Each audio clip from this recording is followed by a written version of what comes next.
ഇന്നലെ മുതൽ അനുമോള് വീണ്ടും ഒരു ഗെയിം തുടങ്ങിയിട്ടുണ്ട്. ശരിക്കും പറഞ്ഞാൽ അത് ഗെയിം അല്ല, ഈ പറയുന്ന എല്ലാവരും ഒരു റീയൂണിയൻ ആണല്ലോ. അതിൽ ഒരു നല്ല കാര്യം കാണിക്കാൻ വേണ്ടിയിട്ടാണ്. എങ്കിലും ഇത് അവസാനം ചെന്നെത്തുന്നത് ഇന്നലെ തൊട്ട് തുടങ്ങിയതാണ്. ഇതിന്റെ ഒരു ക്ലൈമാക്സ് അനുമോൾ കിട്ടും നല്ലൊരു എട്ടിന്റെ പണിയാണെന്നാണ് ഞാൻ കരുതിയത്. പക്ഷെ എങ്കിലും ഏകദേശം വലിയ പ്രശ്നമില്ലാതെ മുന്നോട്ട് പോയി. എന്നാൽ ഇനിയെങ്കിലും അനുമോൾ അത് സ്റ്റോപ്പ് ചെയ്തില്ലെങ്കിൽ അനുമോൾക്ക് പണി കിട്ടാനുള്ള സാധ്യതയാണ്. എന്താണ് ലൈവിൽ നടന്ന ആ സംഭവം എന്നാണ് ഞാൻ പറയാം. അപ്പോൾ സീരിയൽ ഗ്രാൻഡ് നിങ്ങൾ ഫസ്റ്റ് ടൈം കാണുകയാണെങ്കിൽ ഉറപ്പായിട്ടും ചാനൽ ഒന്ന് സബ്സ്ക്രൈബ് ചെയ്തേക്കാം. അതായത് ഇന്നലെ തൊട്ടേ മസ്താനി വന്നപ്പോൾ അനുമോളെടുത്ത് അത്രയ്ക്ക് അങ്ങോട്ട് കൂട്ടുകൂടിയില്ലെങ്കിലും പിന്നാലെ നടന്ന അനുമോൾ തന്നെ മസ്താനി എടുത്ത് കൂട്ടുകൂടി. മസ്താനിക്ക് നല്ലൊരു കംഫർട്ട് സോൺ ആയിരുന്നു അനുമോൾക്കും അങ്ങനെ തന്നെ. വന്ന എല്ലാ വൈൽഡ് കാർഡ്സിനും അനുമോൾ ഒരു കുഴപ്പമില്ലാത്ത ആള് തന്നെയാണ്. കാരണം ഓൾറെഡി വൈൽഡ് കാർഡായിട്ട് വന്നപ്പോഴും അന്നത്തെ അനുമോളുടെ ഇമേജിനേക്കാൾ എന്തുകൊണ്ടും ഫാർ ബെറ്റർ ആയിട്ടാണ് ഇപ്പോൾ അനുമോൾ അവിടെ നിൽക്കുന്നത്. അങ്ങനെ മസ്താനിയുടെ വിഷയത്തില് മസ്താനിക്ക് അപ്പാനിയുമായിട്ടൊരു കോംപ്രമൈസ് ടോക്കിന് പോകണം. അപ്പോൾ അത് മസ്താനി വളരെ ഫണ്ണായിട്ടും സീരിയസ് ആയിട്ടും, കാരണം പുറത്തെ സീരിയസ്നെസ് മസ്താനിക്ക് അറിയാം.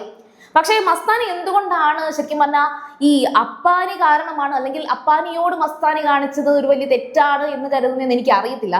സംഭവം മസ്താനിയെ നല്ലൊരു ചീത്ത വിളി ഇവിടെ അപ്പാനി നടത്തിയിട്ടുണ്ട്. അപ്പോ അപ്പാനി എവിക്റ്റ് ആയപ്പോൾ ഭയങ്കര സന്തോഷമുണ്ട് എന്ന് മസ്താനി പറഞ്ഞു. അങ്ങനെ പുലി കളിച്ച് അപ്പാനിയെ പറഞ്ഞു വിട്ടു. ഇത്രയുമാണ്. അപ്പാനി വിളിച്ച ആ ചീത്ത എന്തായാലും നമ്മളെ കേൾപ്പിച്ചിട്ടില്ല. കാരണം എന്ന് വെച്ചാൽ അത് കേൾപ്പിക്കാൻ ബിഗ് ബോസിന് കഴിയില്ല. പക്ഷെ വലിയൊരു ചീത്ത വിളിച്ചു എന്നുള്ളത് ഈ പറയുന്ന മസ്താനി അവിടെ എല്ലാവരുടെ പറഞ്ഞിട്ടുണ്ട്, ലാലേട്ടനോട് പറഞ്ഞിട്ടുണ്ട്. ഇതൊക്കെ സമ്മതിച്ചതാണ്, അപ്പാനിയും സമ്മതിച്ചതാണ്. അപ്പാനി അത് തിരുത്തി പറയുകയും അല്ലെങ്കിൽ സോറി പറയുകയും ഒക്കെ ചെയ്ത കാര്യമാണ്. പക്ഷെ എങ്കിലും ആ ഒരു സമയത്ത് തന്നെ, ആ ഒരു ദിവസം തന്നെയാണ്, ആ ഒരു വീക്ക് തന്നെയാണ് അപ്പാനി എവിക്റ്റ് ആയത്. അതുകൊണ്ടാണ് മസ്താനി ഡാൻസ് കളിച്ചത്.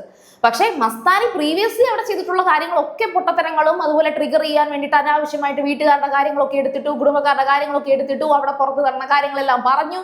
ഇതൊക്കെ കൊണ്ട് മസ്താനി ആകെ കൂടി നെഗറ്റീവായി. പക്ഷേ ഇപ്പം അപ്പാനിയോട് കോംപ്രമൈസ് ടോക്കിന് വേണ്ടി നിൽക്കുന്നത് മസ്താനിക്ക് അത്ര നല്ലതാണെന്ന് എനിക്ക് തോന്നുന്നില്ല. ഏതായാലും അപ്പാനിയാണെങ്കിൽ പേടിച്ച് മസ്താനി എൻ്റെ അടുത്തോട്ട് വരാതിരുന്നാൽ മതിയായിരുന്നു അളിയാ. അതായത് എനിക്ക് അങ്ങോട്ടും പോകണ്ട ഇങ്ങോട്ടും പോകണ്ട, എനിക്ക് കുഴപ്പമൊന്നുമില്ല, എനിക്ക് ഒരു പ്രശ്നമില്ല, ഇങ്ങോട്ടും വരണ്ട അങ്ങോട്ടും പോകണ്ട, അതാണ് എനിക്ക് വേണ്ട, അയ്യോ എന്ന് പറഞ്ഞാണ് അപ്പാനിയുടെ ഒരു രീതി. അത് അക്ബറിനോട് അപ്പാനി ഓൾറെഡി പറഞ്ഞിരുന്നു. പക്ഷെ അനുമോള് മസ്താനിയുടെ ഈ ഒരു വിഷമമൊക്കെ കണ്ടിട്ട് അപ്പാനി അടുത്ത് പോയി സംസാരിക്കണം, അതായത് മസ്താനിയായിട്ടുള്ള ഒരു കോംപ്രമൈസ് ടോക്കിന് അപ്പാനിയോടൊന്ന് സംസാരിക്കാൻ റിക്വസ്റ്റ് ചെയ്യാൻ വേണ്ടിയിട്ട് അനുമോള് നിൽക്കുന്നുണ്ട്. ഇന്നലെ തുടങ്ങിയതാണ്. പക്ഷെ ഇന്നിപ്പോ ലൈവിൽ ആ ഒരു കോംപ്രമൈസ് ടോക്കിന് വേണ്ടിയിട്ട് അപ്പാനിയോട് അനുമോള് പോയി സംസാരിക്കുന്നുണ്ട്. അപ്പം നല്ലൊരു അടിപൊളി മറുപടി ഈ പറയുന്ന അനുമോള് അപ്പാനിക്ക് കൊടുക്കുന്നുണ്ട്. അതായത് നിങ്ങൾ ശരിക്കും പറഞ്ഞാൽ ഒരു പേടിച്ചു തൂറിയാണ്, 100% അത് തന്നെയാണ് സത്യം. അത് ലക്ഷ്മിയും വന്ന് അത് അക്സെപ്റ്റ് ചെയ്യുന്നുണ്ട്. അതായത് ക്യാമറ ഉണ്ട്, അയ്യോ നാട്ടുകാർ എന്തെങ്കിലും പറയും, അയ്യോ എൻ്റെ കരിയർ, എൻ്റെ പ്രൊഫഷൻ, എൻ്റെ കുടുംബം. നല്ലൊരു മനുഷ്യനാണ് സത്യം പറഞ്ഞാൽ. അപ്പാനി വെറും പാവമാണ്. അത് അവരെയൊന്നും പിടിച്ചിരുന്ന് ഇതിനകത്തൊന്നും ഇട്ട് അലക്കരുത്. കാരണം വെച്ചാൽ അവർക്ക് ജീവിക്കാൻ വേണ്ടിയിട്ട് മാത്രം ഇറങ്ങി തിരിച്ച ആൾക്കാരാ. അഭിനയം, വലിയൊരു നല്ല നടനാകണം, ഇപ്പോഴും ആ പാഷനേറ്റ് ആയിട്ട് ജീവിക്കുന്നത് കൊണ്ട് മാത്രമാണ് അപ്പാനി ഇതൊക്കെ പേടിക്കുന്നത്. അല്ലാതെ ഒന്നുമല്ല. ഒരു വലിയ നടനായിട്ട് അറിയപ്പെടാൻ ആഗ്രഹിക്കാത്ത ആരാ ഉള്ളത്? അതും ഈ പറയുന്ന കണക്ക് എൻ്റെ അമ്മയുടെ ജിമിക്കി കമ്മൽ എന്ന് പറഞ്ഞാൽ അത്രയും നല്ല അടിപൊളി പാട്ടിൽ നായകനായിട്ടൊക്കെ അഭിനയിച്ച് എല്ലാവരുടെയും ഉള്ളിൽ വന്നിട്ട് അങ്കമാലി ഡയറീസിലെ നായകൻ എന്നൊക്കെ പറഞ്ഞിട്ട്, അല്ലെങ്കിൽ അതിനകത്തൂടെ വന്ന ഒരു ക്യാരക്ടർ എന്നൊക്കെ പറഞ്ഞിട്ട്, അപ്പം അപ്പാനിക്ക് അതിൽ കൂടുതൽ ആഗ്രഹമുണ്ട്. അപ്പൊ അതുകൊണ്ട് തന്നെ അപ്പാനി അയ്യോ പാവി, അപ്പാനിയോടെ ഇരുന്നോട്ടെ. പക്ഷെ അപ്പാനി പറയുന്ന ഒരു കാര്യം എന്ന് വെച്ചാൽ, മസ്താനിയോട് എനിക്ക് പ്രശ്നമൊന്നുമില്ല, പക്ഷെ എനിക്ക് വയ്യ, ആ സംസാരം വീണ്ടും എടുത്തിടാൻ വയ്യ. അങ്ങനെ എന്തായാലും അനുമോൾ അതോടെ സ്റ്റോപ്പ് ചെയ്തങ്ങ് പോയി. പക്ഷേ ഇത് കഴിഞ്ഞ് കുറേ കഴിഞ്ഞപ്പോൾ അഭി വന്ന് സംസാരിക്കുന്നുണ്ട് അനുമോളോട്. അഭിക്കാണെങ്കിൽ അപ്പാനിനെ തീരെ പിടിക്കില്ല. കാരണമുണ്ട്, പുറത്തിറങ്ങിയതിന് ശേഷം ഈ പറയുന്ന അപ്പാനി അഭിയെ കുറിച്ച് പറഞ്ഞ കുറച്ച് സ്റ്റേറ്റ്മെന്റ്സ് ഉണ്ട്. അത് അവരുടെ പേഴ്സണൽ കാര്യം, അവർ പുറത്തിറങ്ങി പറഞ്ഞ കാര്യമാണ്, അത് ബിഗ് ബോസിനകത്തുള്ള കാര്യമല്ല.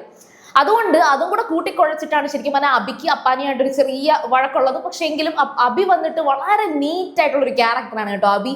ബിഗ് ബോസ് ഹൗസിൽ ഈ സീസണിൽ വന്നതിൽ വലിയ കുഴപ്പം, വലിയ ചളുപ്പിലൊന്നും ചെന്ന് ചാടാത്ത ഒരു വ്യക്തിയാണ് അഭി പുറത്തെ ലൈഫും അല്ലെ ബിഗ് ബോസിലെ ലൈഫും എല്ലാം കുറച്ച് റെസ്പെക്റ്റോടുകൂടി തന്നെയാണ് കാണുന്നത്. എല്ലാവരെയും ഒന്ന് പരിഗണിക്കും. അപ്പൊ അഭി അന്നേരം ഈ പറയുന്ന അനുമോളോട് പറയുന്നുണ്ട്, ഈ മസ്താനി എന്തിനാണ് ഈ അപ്പാനിയുടെ പറയെ പോകുന്നത്? കാരണമുണ്ട്, അപ്പാനി നല്ലൊരു ചീത്തയാണ് ഈ മസ്താനിയെ വിളിച്ചത്. ഞാനാണെങ്കിൽ അപ്പോഴേ ഒരെണ്ണം കൊടുക്കും, നീയും കൊടുക്കും അനുമോളെ. പക്ഷേ മസ്താനിക്ക് ആ സമയത്ത് കൊടുക്കാനൊന്നും പറ്റിയില്ല, അതോടെ കഴിഞ്ഞു. പക്ഷെ ഇനി അപ്പാനിയെ വിളിച്ചിരുത്തി സംസാരിക്കാൻ മസ്താനി നോക്കേണ്ട കാര്യമില്ലല്ലോ അല്ലേ? അപ്പം നിങ്ങൾക്കും ഈ ഒരു അഭിപ്രായമാണോ? കാരണം എന്ന് വെച്ചാല് അപ്പാനി മസ്താനി വിഷയത്തില് തെറ്റ് ശരി എന്ന് പറയാൻ സത്യം പറഞ്ഞാൽ അപ്പാനി ചീത്ത വിളിച്ചു, അതുകൊണ്ടുള്ള ആ ഒരു പ്രൊവോക്ക് ചെയ്ത് ആ ഒരു വീക്കിൽ തന്നെ അപ്പാനി പോയപ്പോ മറ്റേ മസ്താനി ഹാപ്പി ആയി, അത്രേ ഉള്ളൂ.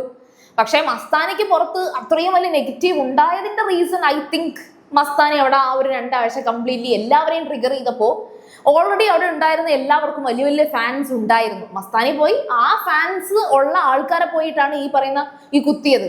അപ്പോൾ തിരിഞ്ഞതായിട്ടാണ് എനിക്ക് ഫീൽ ചെയ്തത്.